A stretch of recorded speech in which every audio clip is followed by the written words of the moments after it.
Dahil sa bagyong Christine, nagbagsakan na ang puno dito sa aming lugar. Bumiyahe nga pala kami ng alas 5 ng madaling araw para ihatid si Aling Rihina sa kanyang trabaho. Dahil sa sobrang lakas ng hangin, muntik na liparin ang kanyang payong. Habang pauwi nga pala ako ng bahay, eto ang tumambad sa ating dadaanan. Inabot din pala tayo ng traffic dahil sa mga puno na nakaharang. Perfect na perfect naman ang champurado ngayong tag-ulan. Pagkatapos guys, sasamahan mo pa ng tostado na tuyo. So paano guys? Tara!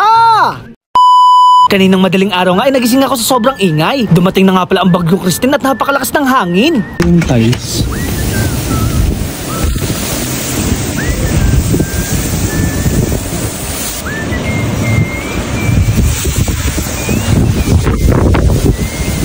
Agad nga pala tayong bumaba dahil nagising na rin sila kuya. Namusta ko na nga rin pala yung mga alaga nating isda. Medyo kinabahan lang ako, akala ko nabasag na ang kanilang aquarium. At dahil napakalakas ng hangin, nagbabadyang lipa rin ang aming bubungan. Yung mga kapitbahay nga pala namin ay nagising na rin para magbantay. Sa sobrang lakas nga pala ng hangin ni Christine, nasira nga pala ang tent ng aming kapitbahay. Naisip ko nga na hangin pa lang to, paano na lang kapag may kasamang ulan. Kaya naman guys, nagsindi si Aling Rihina ng kandila kay Nazareno. Ipagdadasal nga pala namin na tumigil na ang bagyo. Ipagdadasal ko din na sana walang mapahamak na kahit na sino. Sana nga ay maglaho na ang bagyo at kinabukasan ay lumabas na ito ng bansa. Bumaba nga pala ako ng sasakyan para tanggalin ang mga puno na kahambalang. Ihatid ko kasi si Aling Rihina sa kanyang trabaho. Wala pa kasing declaration sa kanila kung walang pasok. Sa sobrang lakas nga pala ng hangin, muntik na lipa rin ang payong ni Aling Rihina. Habang pauwi nga ay may nakikita na ako mga punong nakatumba. Grabe nga pala dito ang dinulot ng bagyong Christine. Pati nga pala tong malalaking puno ay hindi na rin pinatawad. Mabuti na nga lang wala na dami na tao at sasakyan. Nag-cause lang to na mahabang traffic at agad naman tong natanggal. Mabuti na nga lang wala tayong nadaan ng baha. At dahil uuwi na tayo, bibili na tayo ng pananghalian. Mag-i-stock na rin pala tayo ng pagkain para hindi na tayo lumabas mamaya. Bibili na rin pala tayo ng mga gulay. Naisip ko nga rin na magchampurado. Bumili na nga pala ako ng asukal, koko at gatas. Syempre guys, wag niyong kakalimutan bumili ng malagkit. Tamang-tama nga lang pala ang 1/4 para sa aming lahat. Naghahanap nga pala ako ng kapartner ng ating lulutuin. Syempre guys, kapag may champurado, meron din tuyo. Paborito ko pa naman tuyo, yung may kaliskis. Munti ko na nga rin pala makalimutan na kasama ko pala si Aling Rihina. Sumabay na nga pala siya pauwi dahil cancel ang kanilang pasok. Nagbagsakan na nga rin pala yung mga puno ng mangga dito sa aming lugar. Kung natatandaan nyo nga, ito nga pala yung inaalis natin kanina. Hindi ko nga pala ito naalis dahil napakaraming tinik. Pagka-uwi nga namin ay isasalang ko na tong malagkit. Syempre, kailangan natin tong hugasan para malinis. Alam nyo ba guys, na ilang taon na rin akong hindi nakakapagluto ng champurado. Buti na nga lang kahit papano naaalala ko pa ang mga rekado. Habang nagluluto nga ay bumuhos ang malakas na ulan. Nagbagsakan na rin pala yung mga halaman na nakadikit dito sa aming pader. Bala ko na talagang tanggalin to kaso lang naunahan tayo ni Christine.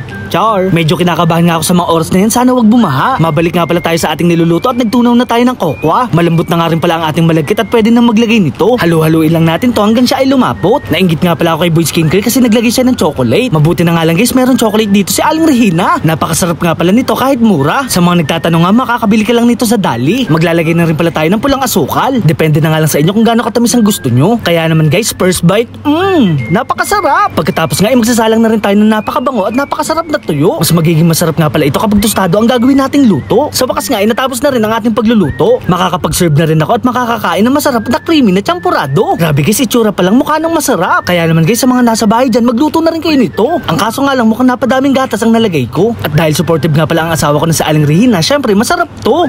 Char. Kaya naman guys, food trip na naman si Kuya Boy Macho Nurin. Sa lahat nga pala ng followers ko at nanonood dito, mag-iingat kayo. Grabe kasi ang ginawa ng bagyong Christine lalo na sa Bicol. Nawa ay mabilis sila makarecover at makabangon sa ginawa ng bagyo. So paano guys, hanggang dito na lang. Paalam! Yeah!